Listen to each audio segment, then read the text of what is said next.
Live from the National News Studio, Sri Lanka.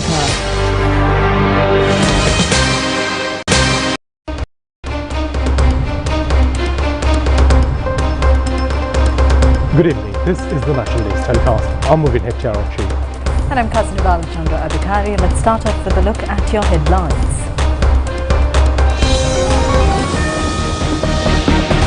43,000 affected from rains, winds and floods. 8 killed. Steps to provide immediate relief amid disasters. Compensation for deaths. Presidential election to be held this year constitutionally. Specialist committee to inquire into the state sector salary anomalies. Government attention to resolve the issues pertaining to Gramaniladari service. UNP General Secretary says proposal to extend the terms of Parliament and President should be tabled by the opposition. Israel Prime Minister says war against Hamas will not cease.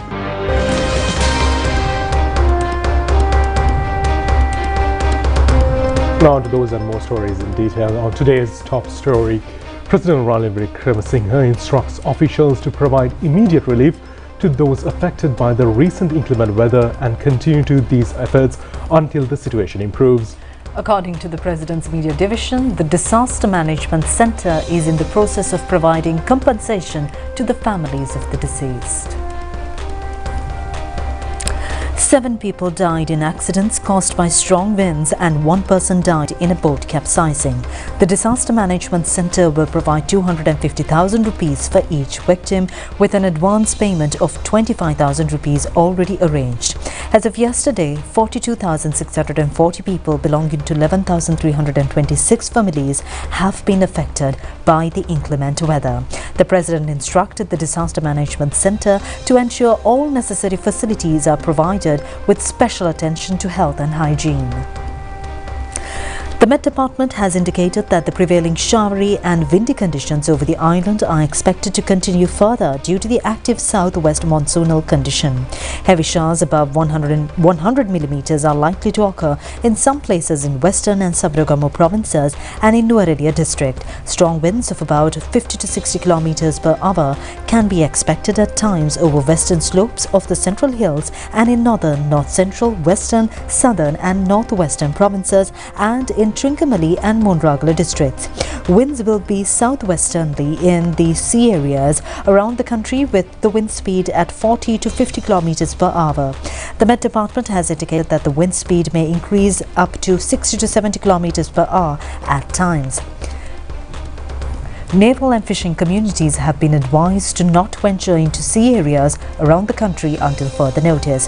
The Bulat-Singhala-Molkava main road has been inundated with the overflowing of the Kuda River. Many low-lying areas in Diakadu area in Bulat-Singhala have also been inundated.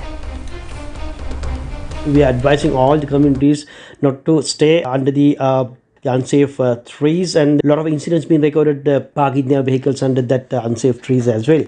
And numbers of the evacuation centers been declined up to the 10, and also river water levels are up at the maximum level but not flood level, but people are advised not to use that water in unsafe areas as well.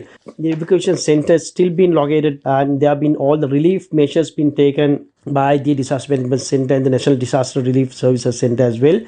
And also all the compensations will be given. Any matters related to the disasters, they can call 117 call center, and the NBRO that they have given the warning over the possibility of the landslide in Colombo, Gampaha, Kalutara, Kandy, Kegold, Noreli and Ratnapura. So still we are advising all the NBRO identified areas being saturated at the moment. If any signs of the landslide is you observe, that they need to be away from that particular situations, and so that is a very important. Cabinet spokesman Minister Bandulu Garadana says that the presidential election will be held this year within the provisions of the Constitution. He made these remarks during a cabinet media briefing held today. Minister Bandulu Garadana said that the general elections are not required to be held urgently. He said that within the provisions of the Constitution, there is no need to conduct the general elections within this year. However, he said as per Constitution, the presidential election should be held before October. He said that the presidential election, as the finance minister, he has made the allocation for the budget. The minister also made remarks regarding the decision taken to increase the state workers' salaries. Responding to a query raised by journalist, Minister Bandulu Gunawardena said that the President discussed lengthily in this regard with the Cabinet of Ministers. He also appointed a specialist committee along with the Finance Ministry Secretary and the Presidential Secretary to listen the reports on the salary increments and the acquisition process related to companies which are unable to abide by the government decision due to mismanagement. He said that the Minister of Labour has already issued a gazette notification in this regard on May 1st, a solution to the cost of living faced by the state workers. He said that the permanent decision in this regard will be taken after studying the committee report.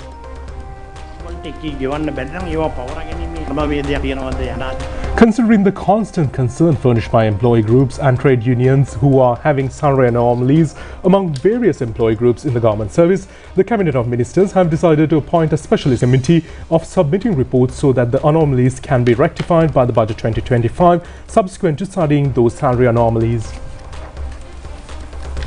General Secretary of the United National Party, Palitharangi Bandara, says that the terms of the Parliament and the President should be extended by 2 more years. He made these remarks during United National Party media briefing today. General Secretary of the United National Party, Palitharangi Bandara, said that the opposition led by the opposition leader Sajith Premadasa should gather together with the government to table this proposal in Parliament. He said that all groups in Parliament should rally together and extend the term of the President at least by 2 years. He said that they also proposed to extend the parliamentary term by 2 years as well. He said that they urged to pass this proposal in Parliament and sought for a referendum to reconfirm the mandate of the nation in this regard, to proceed ahead with the this process in an efficient democratic manner.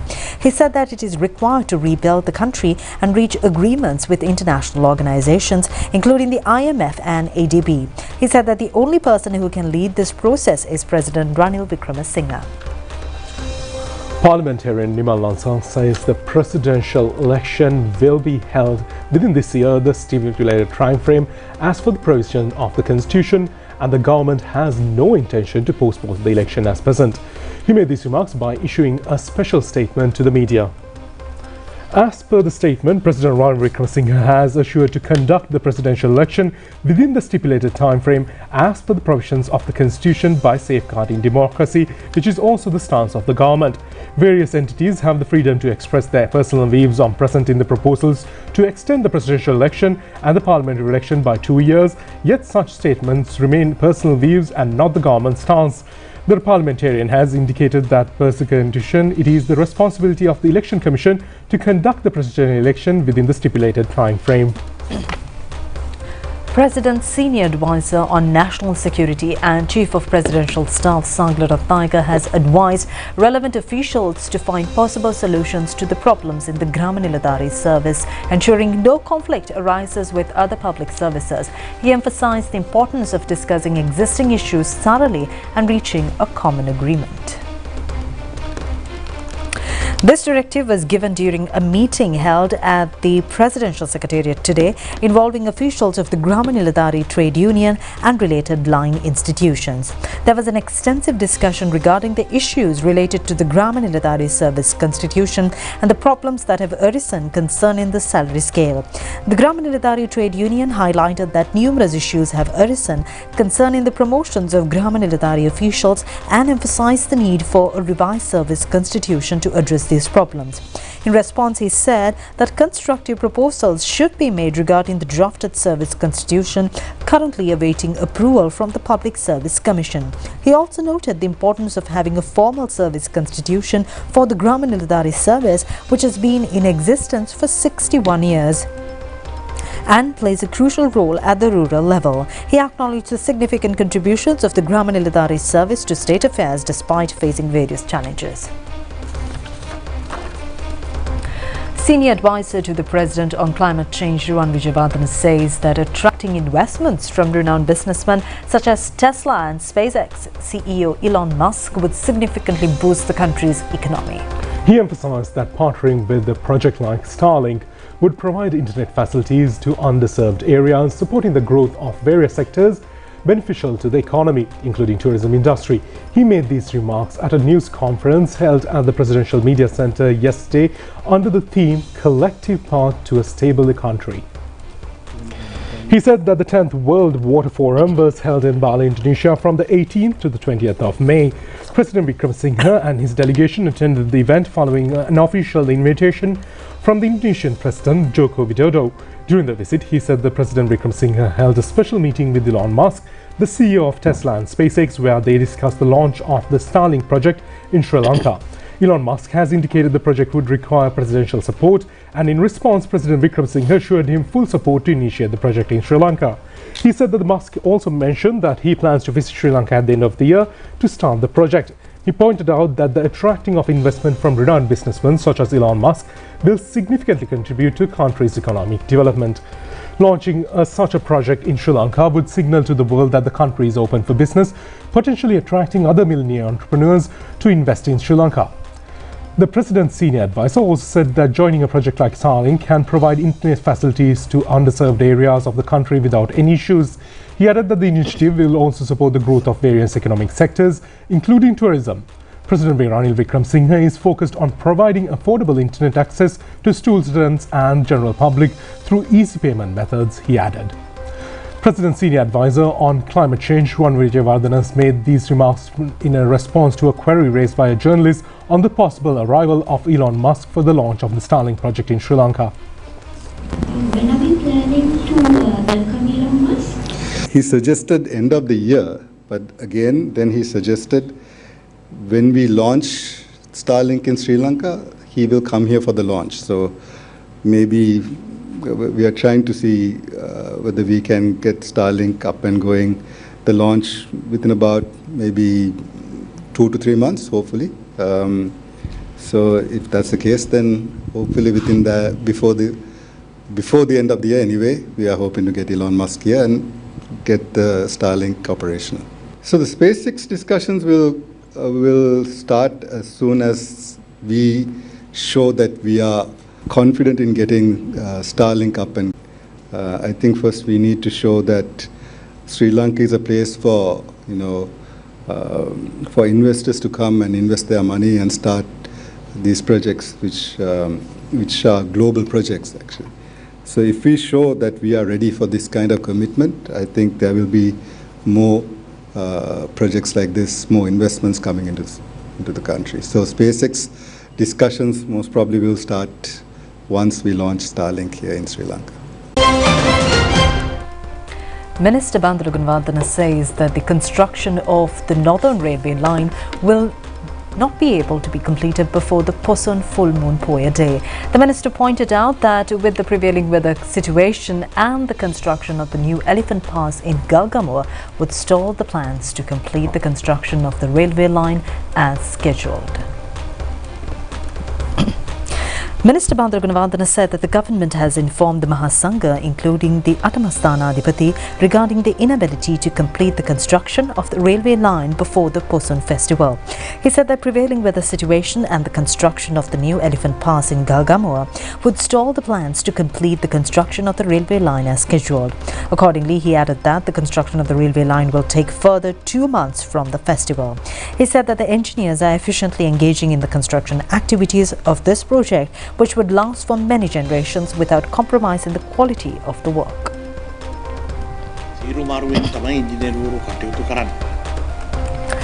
The minister made these remarks while participating at the event to redevelop the road from a school junction to Singharana in Pitipana Homagama. The length of this project is 800 meters. This will be carried out at a cost of 13 million rupees.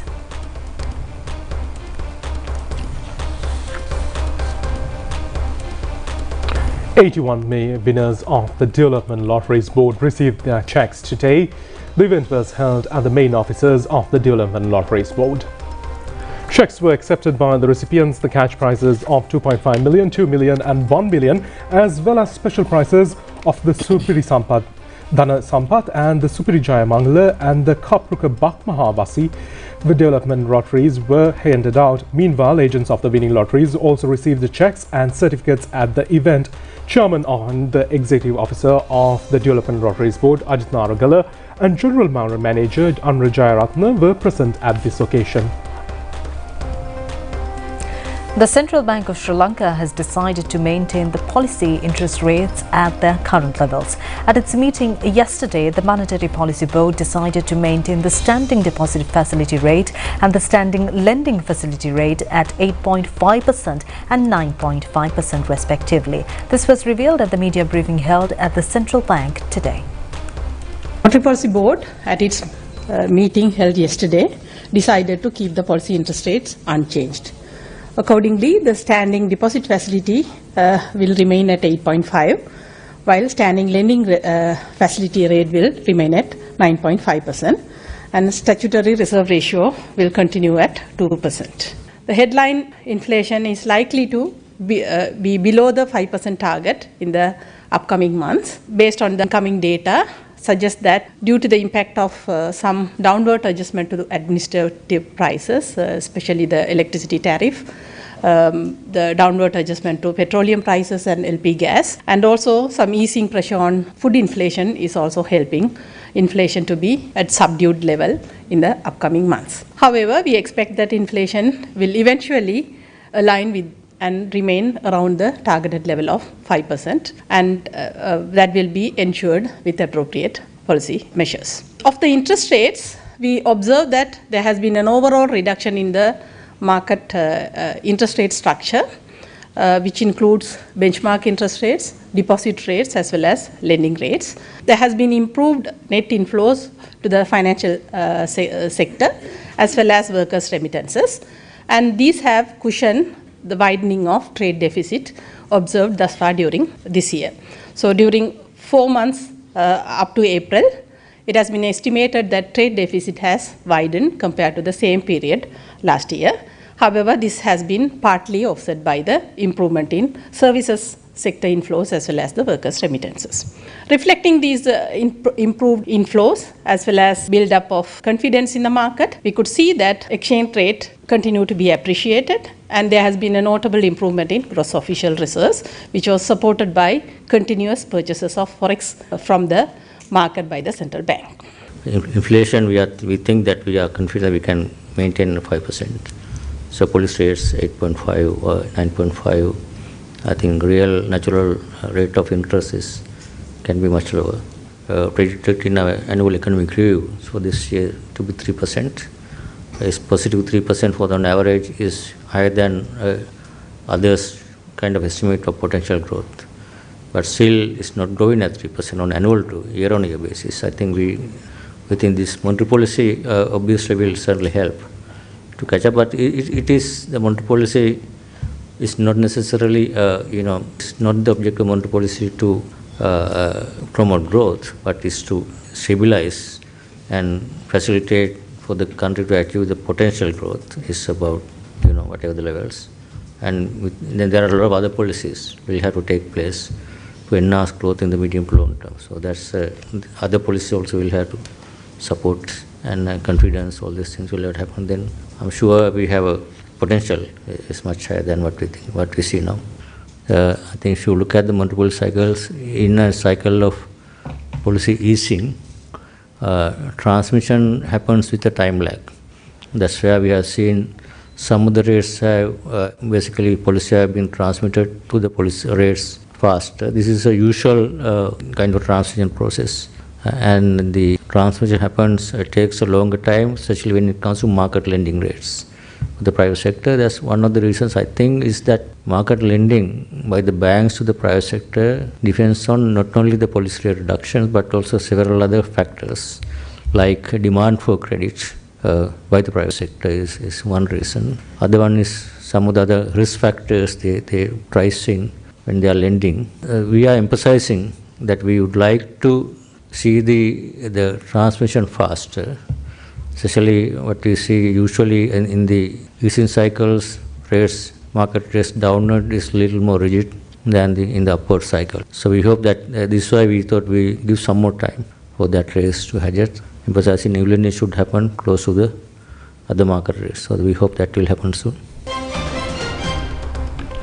The Presidential Secretariat extends its gratitude to all donors who have supported the Children's Fund in Gaza. The Secretary has indicated that the contributions can be made until May 31st. Sri Lanka donors and various institutions have contributed 127 million rupees to the Gaza Children's Fund, established on March 4, 2024, based on the concept of President Ranil Wickremesinghe. Considering the dire situation of nearly 1 million children trapped in Gaza Strip due to other ongoing military conflict and the severe challenges they face due to the lack of water, food and medical facilities, the Cabinet of Ministers has approved the establishment of a humanitarian fund. This fund aims to provide financial assistance to cover their essential needs. Former President Maithripala Sirisena says that the upcoming presidential election will not pose any challenge to his party. He made these remarks following a meeting with his faction at Sri Lanka Freedom Party.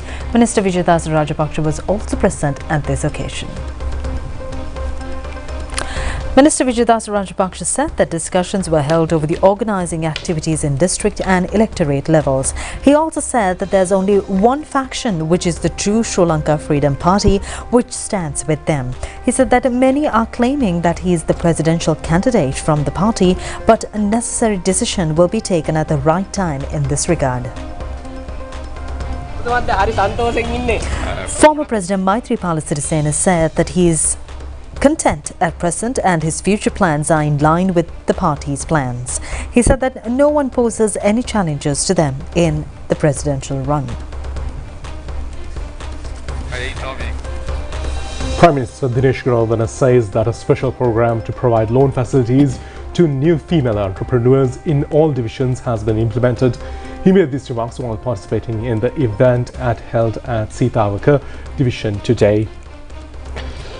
A special requirement was presented during the event under the Chinese aid to provide an opportunity for rural entrepreneurs. Meanwhile, small-scale poultry farmers also received equipment during the event, which should benefit many entrepreneurs in the area. Prime Minister Dinesh Gunawardena urged new entrepreneurs to engage in new business covering all sectors. He said the previous loans will be waived off to facilitate this. He also said that all divisions had decided to provide 100 female entrepreneurs. Several individuals engaged in a protest in front of the Sri Lanka Podujana Peramuna Party office in Nedumawata this morning. The protesters claimed that they were representatives of civil society organizations. This group of individuals who were marching towards the party office was stopped by the police. Reports have indicated that a tense situation has erupted following the altercation between the police and the protesters. Minister Prasanna Ranatunga, while on his way to the party office, was also disrupted by the protesters. Minister Prasanna Ranatunga said that this group of individuals is trying to collapse the country. However, he said that they too have democratic rights of the country, even though he said that the mandate of the nation is with the government and that they are aware of those who are behind this action. Now for a look at several news items in brief. The Colombo District Court today issued a restraining order preventing Minister Vijayadasa Rajapaksa from functioning as the chairman and a member of the Sri Lanka Freedom Party after considering a complaint filed by the treasurer of the party, Lasantha Lagiyawanna. The court issued the order against Sarath Ekanayake, former President Maithripala Sirisena and Minister Vijayadasa Rajapaksa. Colombo Additional District Judge informed the order will remain effective until June 11th.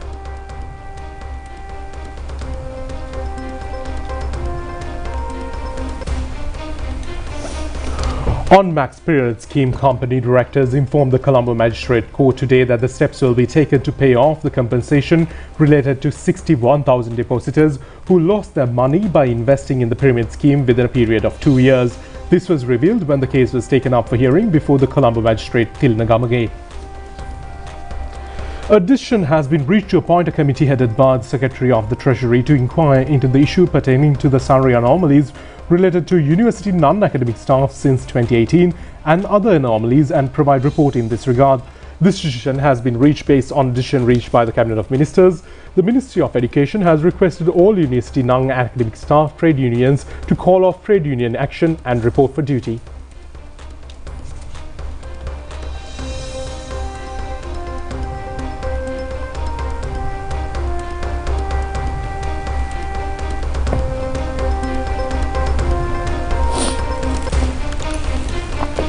A CCTV camera has captured a suspect entering and fleeing a shop in Vallavaya town after looting its valuables and money. He had entered into an electric equipment shop last night. Meanwhile, civil defense personnel in Tanmale in Madhavachia was killed in an elephant attack. He had encountered this unfortunate accident when he was travelling with his wife. A ceremony to present cheques relevant for the loan scheme initiated by the Housing Development Authority for the construction and refurbishment of houses was held yesterday. It was held at the Kekol District Office of the National Housing Development Authority. 249 families in the district have been qualified to obtain this loan facility. Meanwhile, 49 families are belonging to Kekol Division. This event was held with the participation of State Minister Tharak Balasuriya. The State Minister made remarks regarding the illegal migration of retired army personnel while claiming for Russian military operations. State Minister Tharak Balasuriya said that official communication channels have been opened with Russia requesting meetings in this regard. Accordingly, he said that Russia will respond positively in this regard. He said that a team has been assembled to engage in discussions with the Russian authorities. He said that this team will engage in discussions to release the Sri Lankan personnel. He said that primarily migration of such personnel has to be averted. Foreign news on the other side of this break. உட்காருங்க சுபாபேஷ், உங்களுக்கு transfer வந்திருக்கு. ரொம்ப தொலைவில் ஒரு சின்ன ஸ்கூலுக்கு. பரவாயில்ல sir, அதுவும் ஒரு ஸ்கூல் தானே.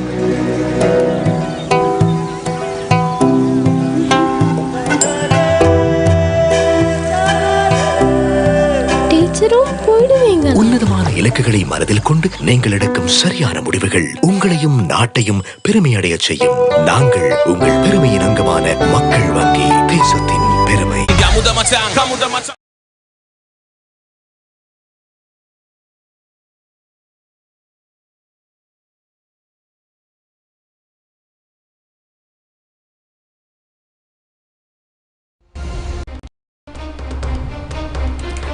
And in news from overseas, at least 45 people were being killed, including women and children, in an Israeli airstrike on a camp for displaced Palestinians in the southern Gaza city of Rafah, the Hamas-run health ministry stated. The Israel Defense Forces stated that it had killed 2 senior Hamas terrorists and that it was investigating the circumstances of the deaths of civilians in this area. Hours earlier, Hamas had fired 8 rockets from Rafah towards Tel Aviv. Furthermore, in a separate development yesterday, Egypt's military said that it was investigating a shooting near the border with Gaza.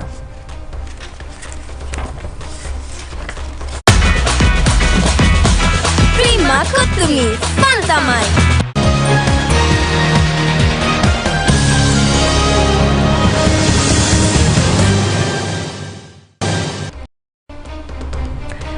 And in your sports news tonight, Sri Lankan athlete Aruna Darshana has won the 400-meter event at the Belt and Road Invitational Athletic Meet held in China. He also managed to qualify for the finals of the 200-meter sprint in the meet. In the second edition of the athletic meet, Aruna Darshana completed the 400 meters in the finals of this evening. He managed to record a time of 45.48 seconds to complete the sprint. Aruna Darshana also managed to record a 21.23 seconds in the 200-meter preliminary event. He will compete in the finals of the 200-meter sprint tomorrow evening.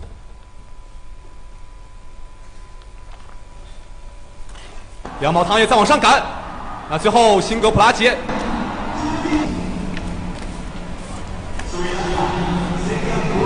在进入第一个弯道前就已经保持着非常不错的领先。 Sri Lankan players managed to win the gold medal of the Under-19 men's team division at the South Asian Youth Table Tennis Tournament today. The tournament is underway at the Candivian Sport Council Auditorium. The tournament is organised jointly by Sri Lanka Table Tennis Association and South Asian Table Tennis Association. The Under-19 men's team division matches were played under A-League system. Accordingly, Sri Lankan players managed to secure the gold medal in the division, while Bangladesh was placed second. Bronze medal was won by Pakistan. The gold medals of the Under-19 women's team division and Under-15 men's and women's team divisions were won by India. Sri Lanka was placed second in these events. events. One of the significant incidents occurred at the tournament is the Paris Olympic qualified Maldivian table tennis player Dima Ali was defeated by Sri Lankan player Bimandi Bandara with 3 rounds to 2.